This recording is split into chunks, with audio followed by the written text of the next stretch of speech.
Hi everyone, welcome to the percussion makeup lesson. I'm going to hand it over right now to our guest clinician, Jeremy Horvath. Enjoy. Get there, where do you jump up to that level?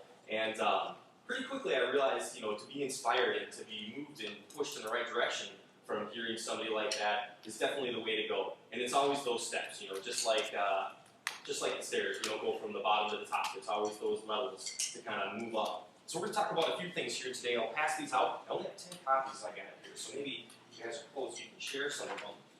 Pass those just back for a few of you guys. And we're going to look at a few things. We're going to check out some drum set stuff today, too. But we're also going to look at just some of our basic counting, just to review for you guys. It's really important to know our rolls, how to count our rolls. And for the majority of the time, when we're playing drum rolls, we're going to be using 16th notes. So remember, we're counting our quarter notes. You can kind of check out our chart here. We got 1, 2, 3, 4 for our quarter notes, our 8th notes, 1 and 2 and 3 and 4 and then our 16th notes, 1 and a 2 and a. To really enunciate those when you're counting is a great thing to do too.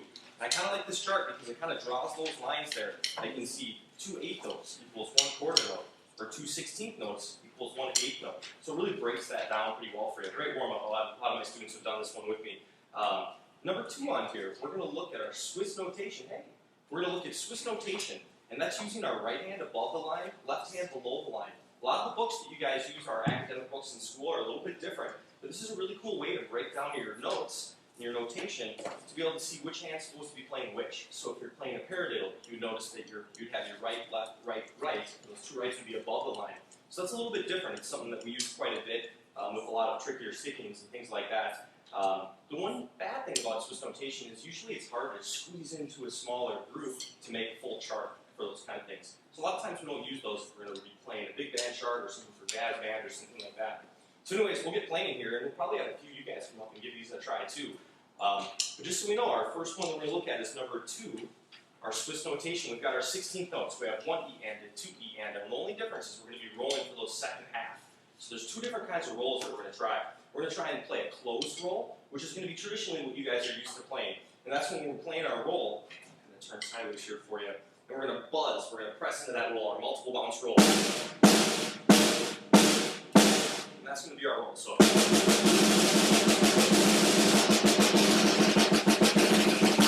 those back fingers are coming off that.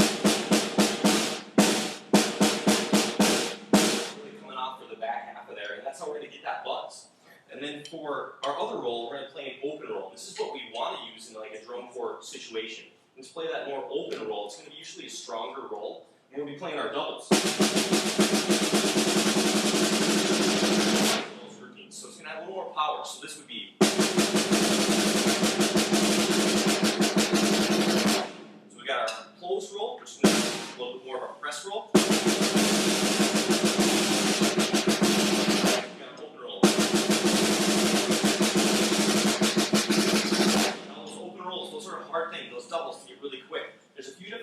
That we use. One more advanced technique is what we call an open-close technique. And if you notice, those back fingers are on for those rolls. We're not playing those buzzes and having those back fingers off. Those fingers are going to stay on for those rolls. We're actually making one motion with our wrist, getting 2 notes.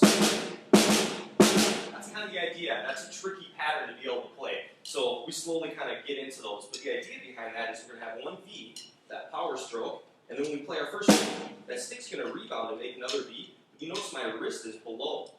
So when we make that, all we're going to do is make a fist, and then bring that wrist right back up. You can tell we play a lot faster for one note. Instead of watching, we have to make 4 motions for a double, 1, 2, 4. Just make 1. So that speed can come into play for something like that. Let's have one of you guys come up. Who wants to try these? Don't all jump at once. Anybody? Come on. You got some sticks. Come on up here, buddy. Yeah, I. We'll give it a shot. So see if you can just play your 16th note. Just see if you can get. Go for it. Yeah, go for it. Now see if you can get.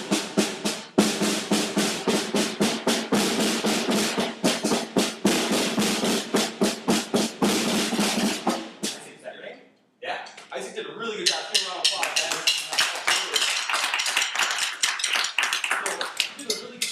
One thing that he was doing is he had his back fingers off for those rolls, which is great. When one thing you can work on is starting to get those on for our single strokes. Once in a while we'll get what we call like a muted stroke. Kind of get that dead stroke. And sometimes that's because those fingers might be off and kind of playing more of a buzz. Really good job though, definitely. So if you look at number 3 on our chart there, those first 2 bars, that 2-4 time, is really just, that's number 2, the Swiss notation put together. So you can kind of see that 9-stroke roll. When we see that, it's our quarter note, right? And we're rolling it, so all we're doing is thinking of our 16th note. So that would be 2 E and a. So we got 1 E and a, 2 E and a for those rolls. And that's really important to just know that counting of those rolls. Sometimes what happens, especially with the slower piece, if our rolls aren't that big and they're not full, they're a little bit more squished, put together. If we have a really slow piece that Mr. Saunders is conducting, sometimes we'll, if we're thinking 1, 2, 3, 4, our roll might be. We're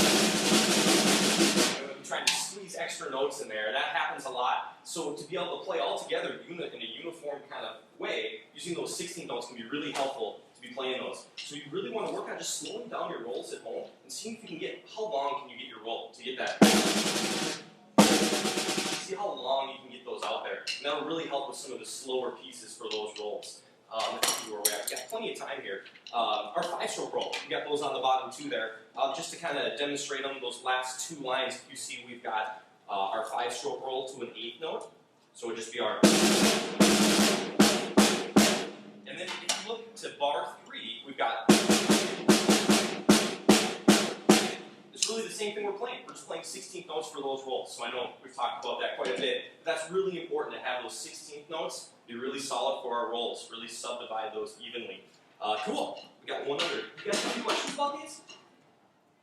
Not too much, yeah? So what do you think? Does that make sense with the 16th notes being important for the rolls? Yeah? Okay, cool. Yep, that's definitely something pretty important that we'll work on. So let's show these other ones here. We're going to do some drum set stuff today. I'm going to do these again. Thanks, buddy.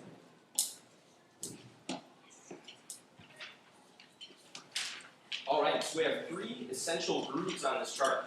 These are really important if you guys are ever going to be doing jazz band or anything like that or beyond. We have our bossa nova, which is our Latin groove. Really fun pattern. It's a lot different than our rock and roll backbeat kind of grooves. The big difference with that is our ostinato, or our continuous pattern, is going to be with our right hand, but in our bass drum too. And that's in Brazilian rhythm, the bossa nova. Really cool rhythm. They use it for a lot of different things. The clave pattern, which is that cross stick pattern that we use, that's written in there, we use for a lot of different things. And when we're playing that cross stick, with that clave, you guys remember your claves, little short, little sticks, little thick ones? Yep, that's exactly what we're trying to emulate. And these beats are older than our drum set and things like that. So when we're playing, we're actually taking the parts of 3 different people and using that with our coordination. So that's pretty cool, pretty powerful stuff when you can play the part of 3 different people with your, your right foot for your bass drum, and then your hands with the clave, and your continuous ostinato in your right hand. So really cool stuff. The only other thing about this that I always think is pretty interesting is the bass drum. We've got 1 and 3 and 4 and 1 and 2 and 3. And that's actually resembles a heartbeat, is what they describe that as in pattern. So kind of a cool idea, just to know that little kind of tidbit there. All right, so then our rock and roll beat, you guys all know that. It's music that we usually listen to for popular music. And this is, all these are written in Swiss notation again. So right foot on top, left hand on bottom, and then we start adding our feet. We've got right foot on top, left foot on bottom for that second line. This makes things a lot easier when you're building up these beats instead of having your treble clef staff. So it's a good way to go about those a lot of times when you're building those beats up. You also want to be able to transfer that and be able to see it written in a basic treble clef staff, because that's what you're used to seeing in school, and a lot of charts are written that way too. So our rock and roll beat, what's our snare drum on for that one? It'd be in our left hand. See if you guys can tell. What's that one up?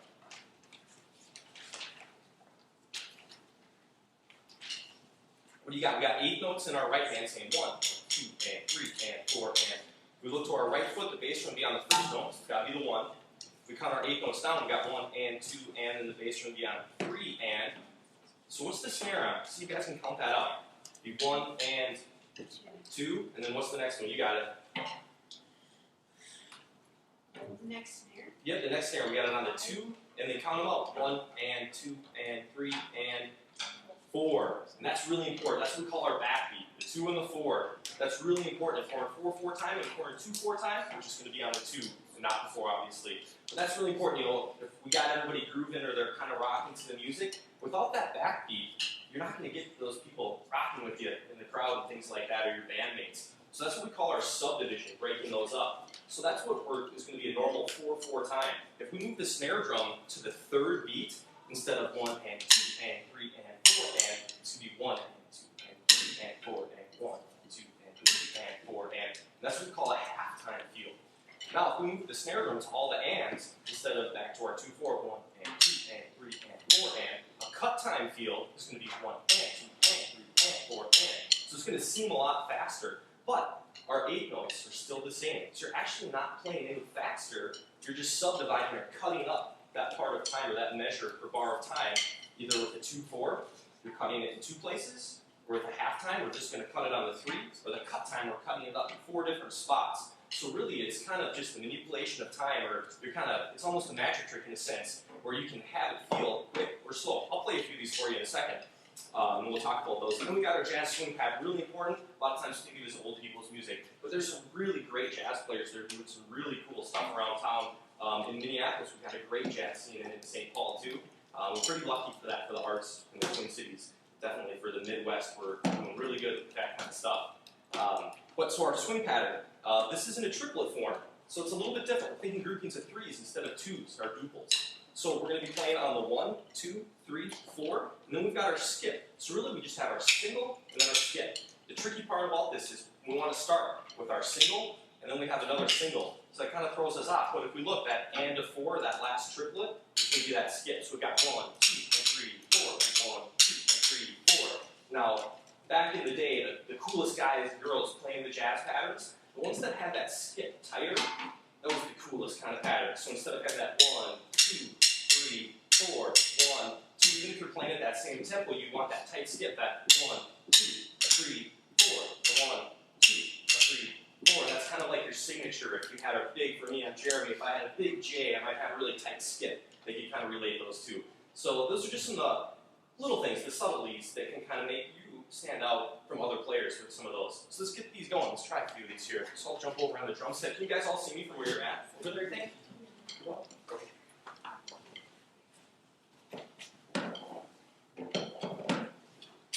Do you guys have them warming up the gong before you're playing the gong? You guys know about warming that up a little bit? Yeah, when you're playing this, so you have a big song, you got the big part, you got the gong part, you're so excited, you get to play the gong. Make sure you got to be really quiet. You want to warm up that gong when you're playing that. You don't want to just crack it, because that's when it can actually split and it can actually hurt it. So you just want to kind of warm that up. You want to be really quiet, especially, if everybody else is playing really quiet. You just want to warm that up before you get it going. So yeah, just a little side note there. All right, let's do some drum set stuff here for you guys. All right, this will take me just 1 second. I want to move a couple things around here. Definitely important to be comfortable before you just go into it. Switch this up a little bit.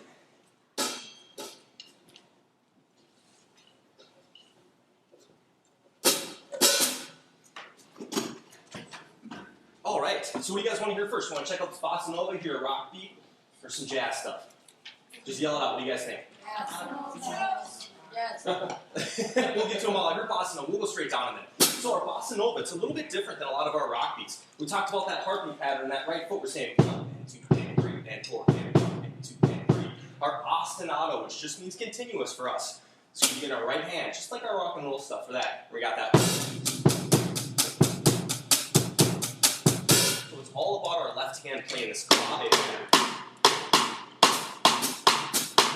And that's going to be kind of a really fun pattern that we'll play with that cross stick. So if we count them up, let's see, if we're thinking 8 notes, guys, what do we got our cross sticks on? We've got it on the 1. Go and look at your sheets, count them out. We got that 1 and 2 and 3 and 4. Yep, somebody yelled a 4. And then our next bar, second bar, what do we got? 1 and 2 and 3 and, yep, so 1 and 2 and 3 and 4 and 1, 2 and 3 and 4 and. So here we go.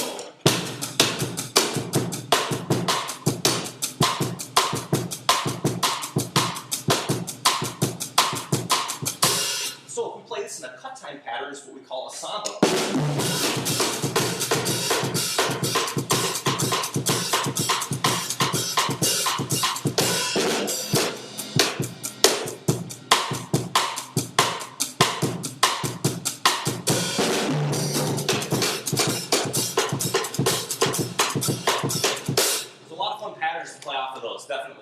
So those are Brazilian patterns. The sambas, you guys, got anybody wearing any Adidas? Remember our sambas, the shoes, indoor soccer shoes, sambas? Yeah, so those are Brazilian samba and bossa nova for those two. The really cool thing about that is you get to use that cross stick. That's something we don't use a lot. So if we transition into the rock and roll stuff, we'll use that cross stick for that too. A lot of times, maybe if you're playing in, say, a church group or you're playing a slow, quiet pattern, we'll want to use that cross stick. So instead of getting that, you want to use that cross stick to build that into that.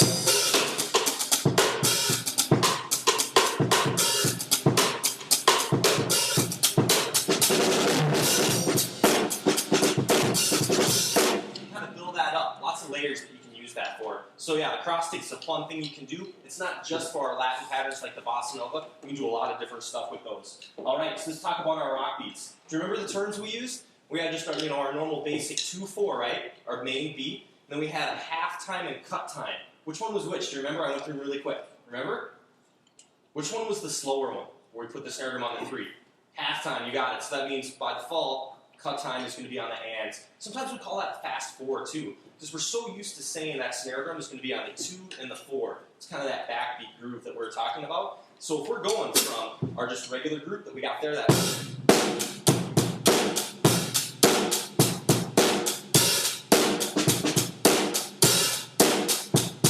want to go to a halftime groove, we'd be putting that snare on the 3.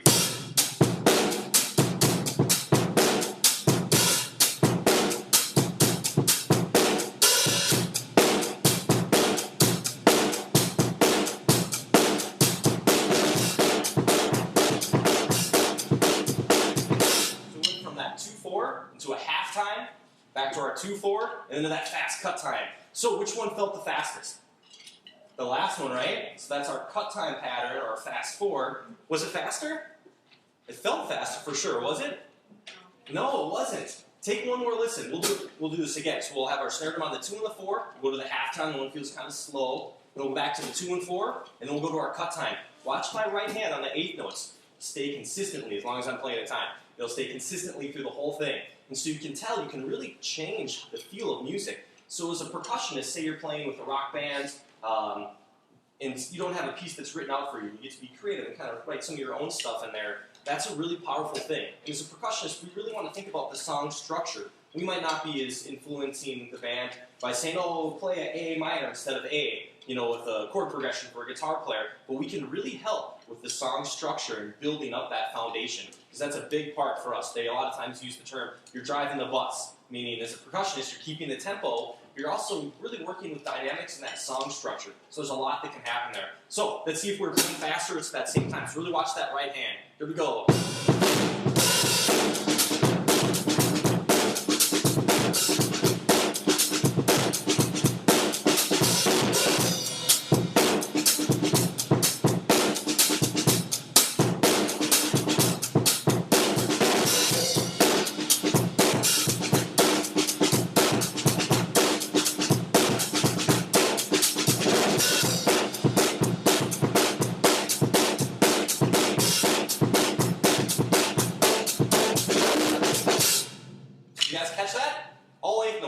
On that hi-hat, they didn't change at all, but those feels felt so much different.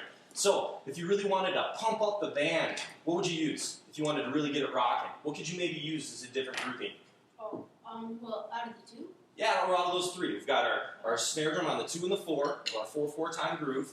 Yep. And then we had our halftime and cut time. Which one would pump them up the most, you think? The cut time or the... Yeah, the cut time might, definitely. Or maybe if we're playing from the halftime, the 2 and the 4 might work the same. So a halftime...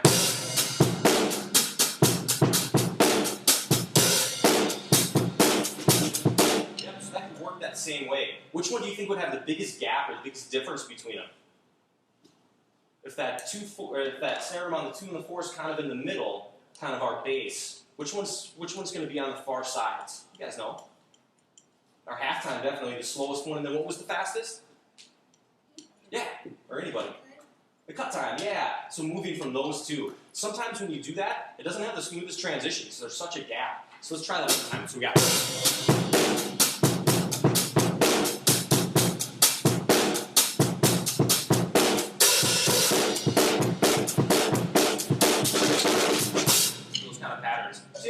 depending on the music, those might be trickier ones to pull off. All right, now for the jazz. Sorry guys, I'm putting up over here, rocking out. So for our jazz patterns, these are kind of different, especially to see on our sheets. They're written in triplets, right? But we're going to count these patterns. We're going to count them just like 8 notes. So we've got 1, 2, and 3, 4, and 1, 2, and 3, 4. There's a few different ways we can count those, but that's definitely how I'd suggest to go about it. Normally you're going to see it. You might see on your sheets up top. They usually have, you know, your 8th notes equals a dotted 8th note. Or help me out here, Mr. Singer. I'm losing it. But it's a dot or quarter notes or a dotted quarter note to an 8th note, right? For our swing pattern is how they write. Yeah, definitely. So when we break these down, a lot of times we'll write them in triplet form, especially when we're starting to work with a lot of tricky fills and different patterns like that for those. So we'll take a look at these. What is that left foot on, that hi-hat? Do you see that? What beats are those on? We're thinking 1, 2, 3, 4. 1, 2, 3, 4. They're on the 2 and the 4 again, right? So for rock and roll, our backbeat on the snare drum, we can kind of think about that as going to the hi-hat. So it really changes our stuff up. For our rock beat, we want our bass drum and snare drum to kind of be the star of the show, and our hi-hat to be pulled back just a little bit. And then for our jazz patterns, it's all about our ride cymbal. Like we talked about our signature one, a nice tight skip, or to be thinking about that. And then our hi-hat is going to be our backbeat, kind of on the 2 and the 4. Now that saves our bass drum and snare drum to be able to have a conversation back and forth with each other. We might play ensemble punches with the rest of the band, or if we're playing as a smaller jazz combo, we might be having a call and response pattern or a question and answer with our snare and bass. So our snare drum might say, hey, what's going on? And our bass drum might say, I don't know, it's Monday. So you might have those kind of patterns working back. So let's see if we can get these swing patterns going. So we got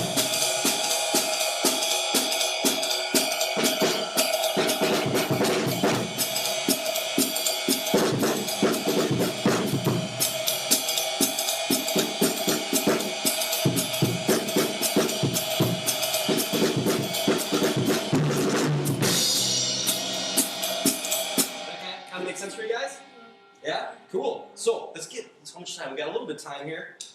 Any of you guys want to come up and try one of these patterns? What do you think? Who's got sticks? Yeah, come on up, buddy. Which one do you want to try? I don't know. So we got our bossa nova, our rock beat, and our swing pattern. What do you think? Pop them right there for you. Do you play some drum set stuff? I do. All right, let's hear your rock beat. Let's see if you can get that snare really tight on that 2 and the 4. So that 1 and 2 and 3 and 4. Let's go for it. Sure. So what do we got? We got our bass on the 1, snare on the 2. So it'd be like 1, 2, 3, and 4. 1, 2, 3, and 4, and 1. Go ahead.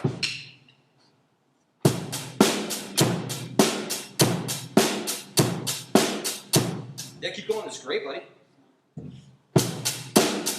And 4. Yep. Keep going. You got it.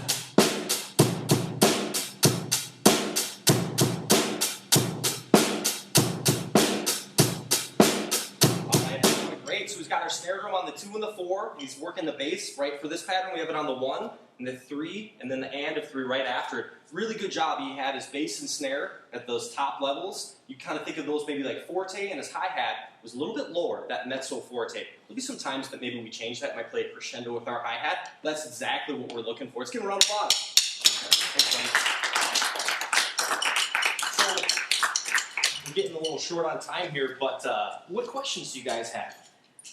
What were the differences between some of these sounds? Our rock and roll pattern, we're used to hearing that with a lot of different bass drums. But what else? What else was the difference? What was the difference with the bossa nova? Where's the 2 and the 4, the snare drum? Did it have a backbeat for those ones? Anybody? I heard somebody, sorry, what was that? No? Well, so, I heard something, sorry, I didn't want to interrupt you. No? Okay, so with our rock and roll pattern, we had our snare on the 2 and the 4. With the hi-hat, we kind of had a backbeat going, but it was in our hi-hat. It's much more subtle, a little bit quieter.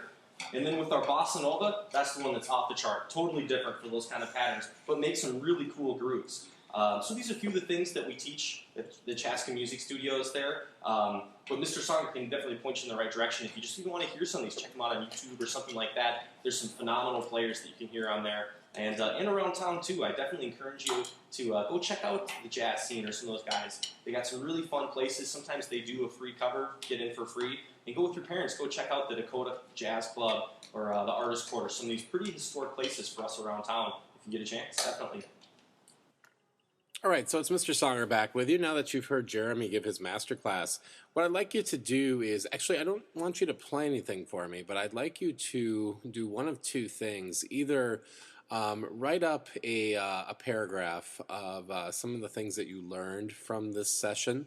When I say a paragraph, I'm looking for like 3 or 4 things that you took away from listening to this.